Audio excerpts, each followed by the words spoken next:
Good morning, YouTube. Welcome to the video. Today, as I promised, we are going to do a Q&A.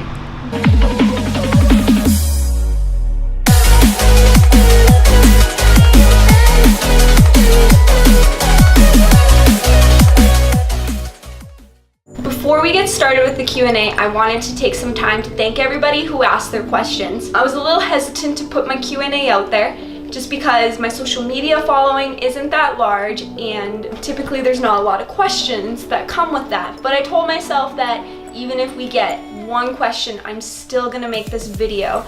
And the reason for that is because it's not about the amount of followers that you have. For me, my passion and my purpose is to help people, and by helping people, that's putting content and good information out there. I know a lot of up-and-comer influencers like myself are afraid to put Q&As out there just because they're afraid of not getting any questions.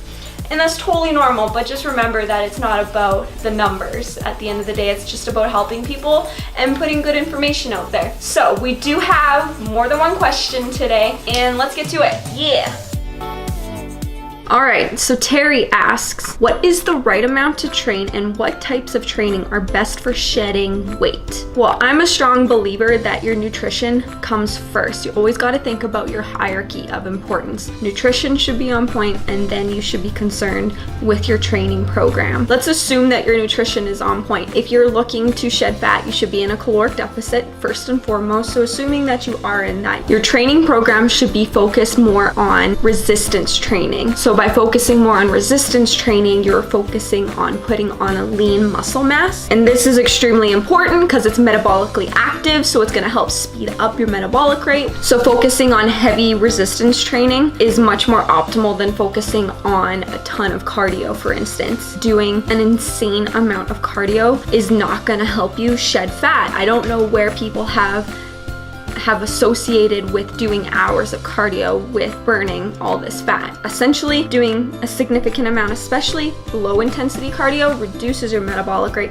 So what happens is your body adapts to you having to do that amount of cardio, that it almost needs you to do that amount of cardio consistently in order to maintain your weight. And another thing with doing hours of cardio, you can't actually spot reduce. So where you're gonna lose your fat is gonna be completely genetic, meaning that there's nothing that you can do about it.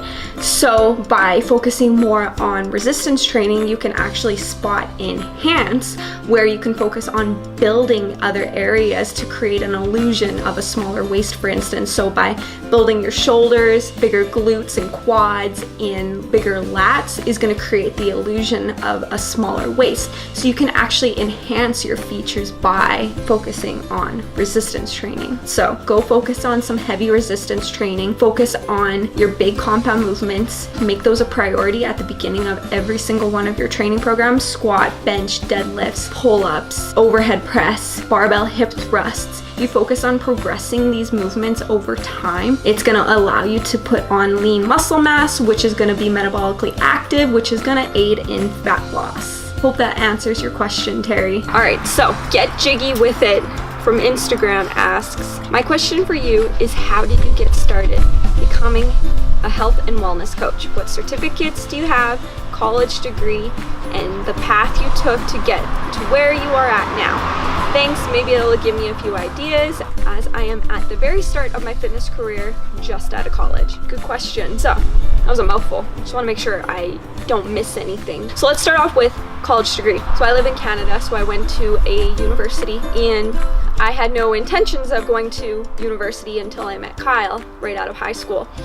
Didn't know what I wanted to take, so I take what most people take when they're unsure, which is business. I double majored in marketing and accounting.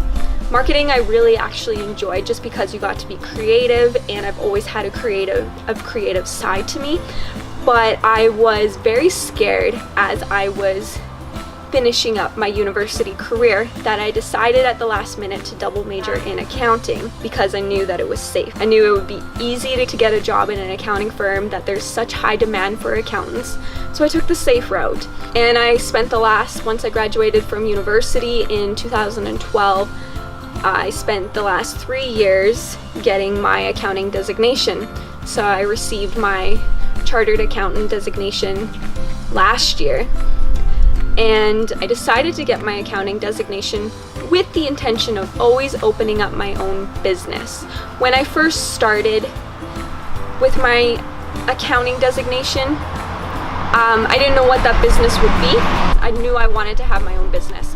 So I discovered kind of in my last year of my accounting designation how much of a passion I had for fitness, because the first 2 years of the designation I didn't go to the gym at all. I completely put it off because schooling and work, for any other accountants out there who are working in public practice, you don't have much of a life. So I put the gym and my nutrition completely off. I decided in my last year to try and find a balance. I did my own programming. It was just a 3-day split. Back when I was eating clean, so I was watching what I was eating, still achieving the body composition goals that I wanted while finishing out the last year of my CA, which was the toughest year.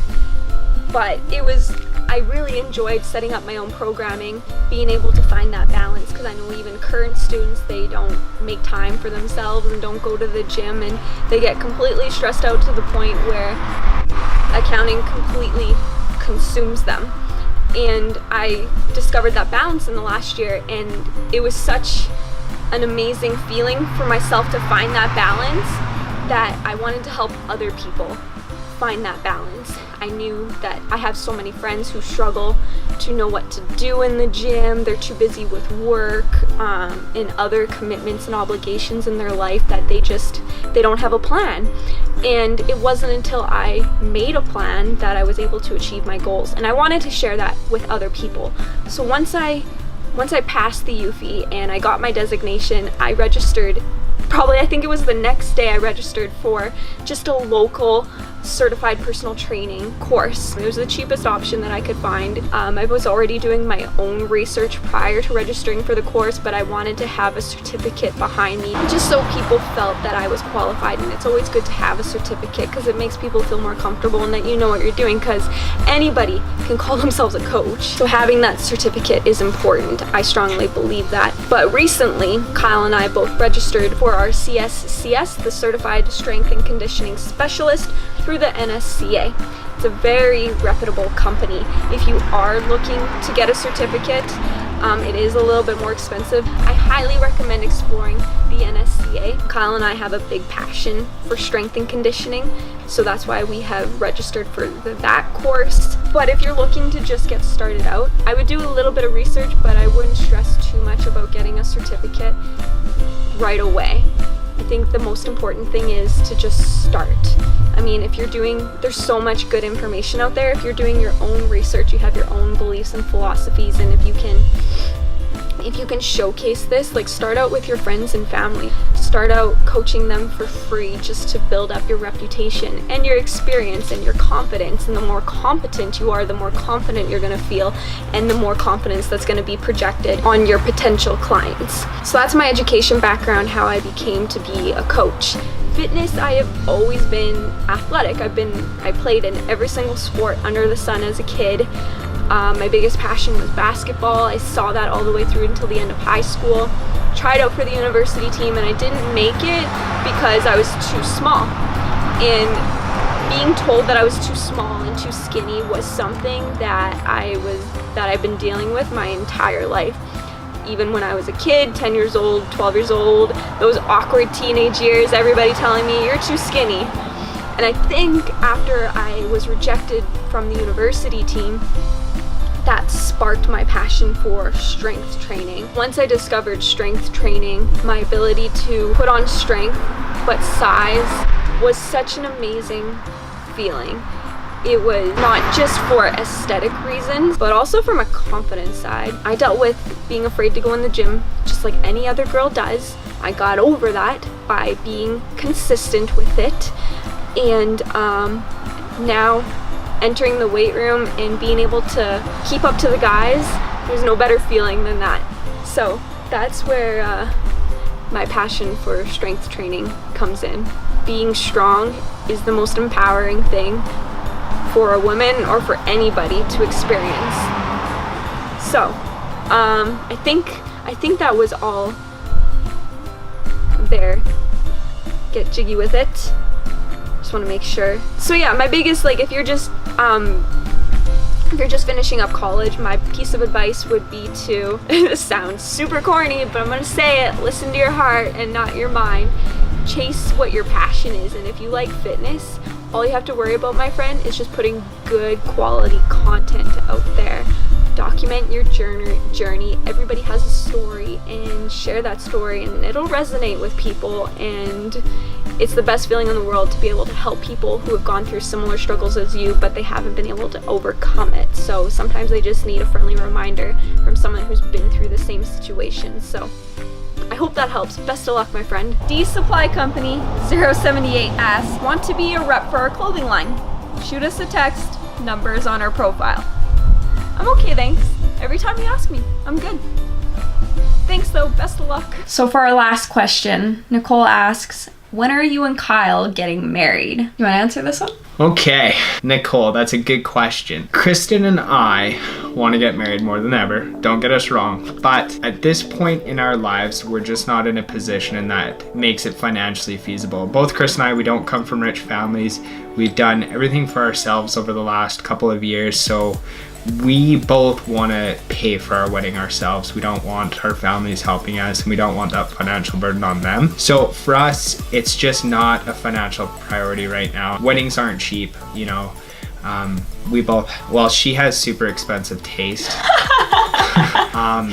Yeah, so no, weddings they're expensive. And not only that, but we're just not sure where we want to actually get married, whether we want to elope, do a destination wedding, or whether we want to get married somewhere closer where all of our friends and family can come. So that's another thing. And not only that, but we're at that age where, you know, we're starting to get into our late 20s. We're old. Fuck, we're 21. No, but seriously, we're starting to get to an age where, you know, we kind of want to get settled somewhere that we love to be. Having said that, we hope to get married in the next 5 years. Maybe. Three. No, 4? hopefully in the next 3 years. 3 to 5. But we currently rent a basement suite, but real estate is our top priority right now. So we're actually saving up for a down payment on a house because that's a little more important to us. We want to get a little more established before we actually start saving up for our wedding. So that kind of answers that question. Like I said, weddings aren't cheap. She's got super expensive taste. She's gonna pay a lot. It's a good thing she makes more money than me because she can buy her own shit. So, good question. Alright, you guys, that about sums it up. Thank you so much for watching. If you would like to ask another question, please leave them down below. I will be sure to answer them. Make sure you hit that like button, subscribe if you haven't already, and I'll see you in the next one.